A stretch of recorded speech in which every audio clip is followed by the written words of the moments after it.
you. That's how you do it? Power scaling is interesting.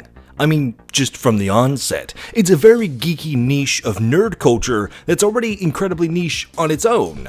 The act of taking characters from any number of fictional worlds with their own esoteric rules and logics, with stories built on convenience and plot that in itself doesn't take much consideration for the flexibility of their own characters or the realities they exist in. So, why do people do it?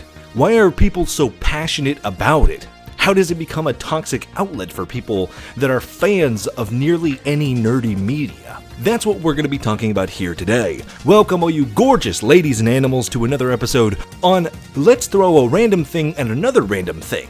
But today, we're getting meta. We're inspecting the origins and practicalities of these exercises, and I'll be talking about my own personal approach to them as well. At least, how I approach these ideas from a certain point of view.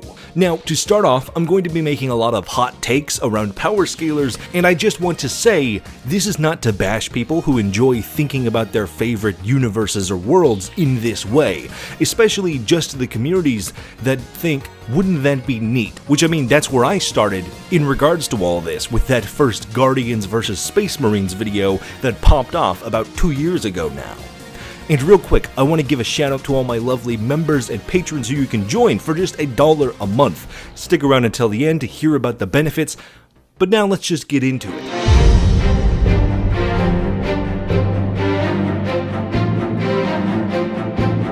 Now, right off the bat, if you couldn't tell from previous videos, I will admit that I'm not a big fan of what you might call hardcore scalers. The moment I see terms like Hyperversal Type C or Multiversal Spatula Wrangler, my eyes start to glaze over and all the excitement I personally derive from an exercise like this is immediately drained from me. So the delving into that side of the genre, I won't be doing here nor really commenting on. From my perspective, scaling comes in a few forms, but mostly comes down to the most basic question every kid asked their friends at one point or another. Who would win, Knight, Viking, or Samurai? Godzilla or Goku? Superman or Metro Man? Warhammer or basically anything under the sun. At its core, the idea is to get a set of characters or pairs of characters and simply discuss what might happen if you throw them in the proverbial ring and duke it out to the death, or some other negotiator. I remember doing this with friends in high school, talking about why Grievous from Star Wars was so scary from the perspective of the Jedi and how they fight, but how more aggressive fighting styles used by those like Anakin or Mace Windu would be enough to overpower him, as a kind of narrative justification for why those characters never really meet in the story, because it would end the whole movie hours earlier. We didn't even know about these vast communities of scalers who are combing through every movie, TV, and literature appearance of Anakin to try and create some arbitrary baseline of the space wizard powers he has. It was all just fun to talk about among nerdy friends. And that brings me to what I think are the three main types of reasons people get into these discussions to begin with. Two that are fine, and a more toxic, harmful form of fandom that we'll get into later.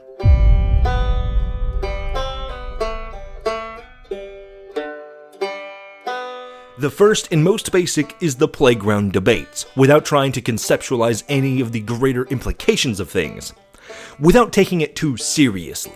The simple 1v1 type of thoughts, like what if we throw Arthur Morgan at Leon Kennedy, where it gives a simple, accessible topic for you and a friend to debate while enjoying this shared cultural exchange of a topic or series that you're both big fans of, allowing you to both bond over this shared love of something so simple, and just because it's fun to ask these questions.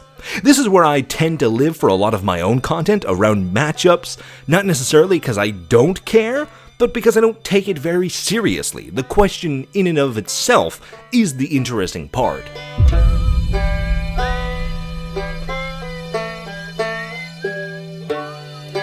The next archetype I'd describe are the people who love to compartmentalize fantasy in a way that makes it feel tangible. We will never own a lightsaber, or a TARDIS, or fight a super mutant, or see Astartes take on hordes of Tyranids. These things exist within the bounds of a video game, or are trapped within the ink on a page in the theater in our mind. But when you scale these topics, when you try to rationalize these things in a way that is dependent on the real world, it's both A, still fun to do, just more detailed this time, and B, a way to apply the general boringness of sciences to something greater in life. If you've ever watched an episode of Game Theory or other similar science-based creators like Kyle Hill or even the Hacksmith, you know exactly what I mean. The study of human biology and our capability to heal from wounds may be interesting, but it's not really fun. But now you apply that kind of thought and true science to something very wacky like a Fallout stim pack, and now you've got a way to approach science in a way that's engaging and helps ground your favorite series in a sense of realism. Letting this thing loose into your body would probably blow a fucking hole through your arm, sending 10 pounds of ballistic protein and solid vitamins and minerals blasting through your body sounds kind of counterproductive to the entire healing process. In one sense, it helps to try and ground these fantasy characters in real-life science and math, and gives us a more realistic, or however close we can get to realistic, idea of how these characters stack up against each other. And as a byproduct, people can learn or be taught various things about the world and the sciences without ever realizing it, which is always a great little add-on. Then, the more hardcore scalers that have all these different terms between city, building, universal, whatever, exist somewhere between here on the line of science and in the bounds of our next archetype.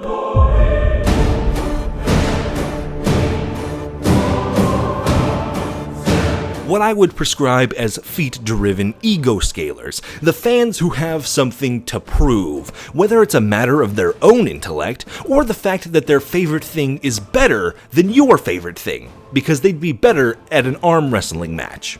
These are the people who aren't in it for the fun of the question or the validity of the debate, and that's kind of what makes it toxic. The idea that your ego or self-worth is wrapped up in defending made-up science and fantasy characters, rather than simply engaging in a fun, nerdy discussion.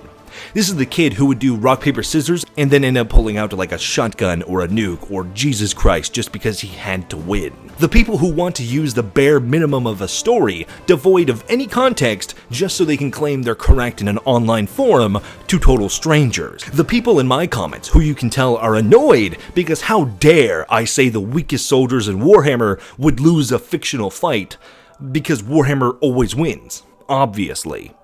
When I see the kinds of fans that have to put their whole chest out to say something that's totally in favor of protecting their favorite nerd thing, this is the kind of scaler that comes to mind, where the context of these stories don't matter anymore, but they want to use them anyways.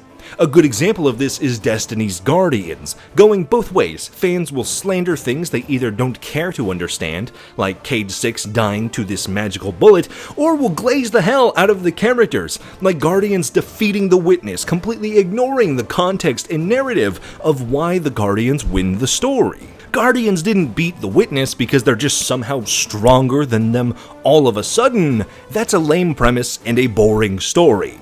They win over the Witness because they're inside the Traveler, literally supercharged with the godlike energy that keeps them going, and because the Witness is a spiteful, angry, petty creature with turncoats in its own ranks.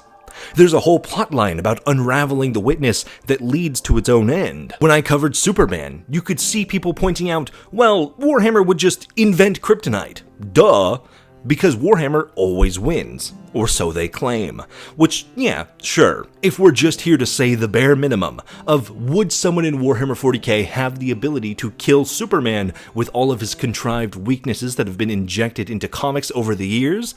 Sure, but that's not the point. At least it's not the point of why I make videos. Of course, the idea of who wins is somewhat at the core, or the driving engine that leads to the video's creation, but to me, the interesting question is always, what happens? Not who wins. What happens if Superman wanted to try saving 40k? What happens if Generator Rex meets the Mechanicus, or if the Helldivers come into the Astra Militarum? And how do we solve this issue? Because it is an issue. Whether you're into it or not, any community will always have these pockets of insecure people who need to cry really hard about making sure you know that this is the one thing they are truly invested in. Now, not to totally bash ego scalers like this, because often when we see this kind of insecurity rise on the internet, it comes from a harsher place at the core. Like the bullies at your school, people who don't have much going on, who feel like maybe they don't have a lot to go on in the real world, or that all their prospects are behind them. I don't immediately get upset with people who tie their identities to the things they love, because, well, that's something we all do. Whether it's nerdy or not, we just do it at different levels. But that's also something that people have to fix on their own. So if you think I'm describing you and you're still here, firstly, I gotta respect the commitment after I just ragged on you for the last few minutes, but secondly, try looking in, try reframing your fandom in a way that's open and available to the people around you. Everyone has a different perspective, and that doesn't mean yours is always going to be the objectively correct one. Not only will you find a new company and great friends, but you'll find a way of interacting with your favorite stories along the lines of love, passion, and joy that's shared by millions of people, rather than sitting alone in a bitter corner. And for the rest of us, the best answer for spiteful, bitter fans on the internet who can't seem to learn from their mistakes is to ignore it. There is absolutely zero reason to become vitriolic and angry with other strangers in the YouTube comment section of a video that has this for a thumbnail. The best we can do is to let them throw their tantrums alone and in a vacuum, because unfortunately, as much as we can extend an arm to people who just need community, it will be their responsibility to take the open hand.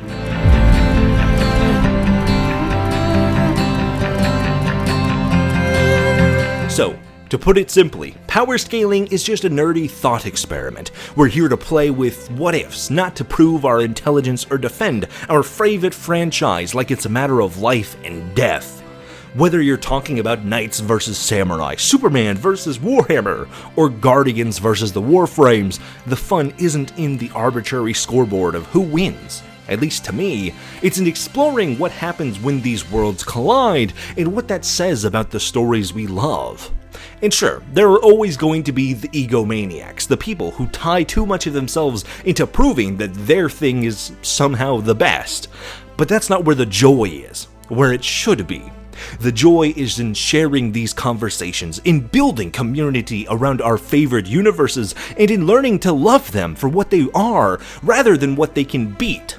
If we can hold on to that spirit, then power scaling stops becoming a toxic debate and goes back to what it was to be from the start, just fun hypotheticals between good friends.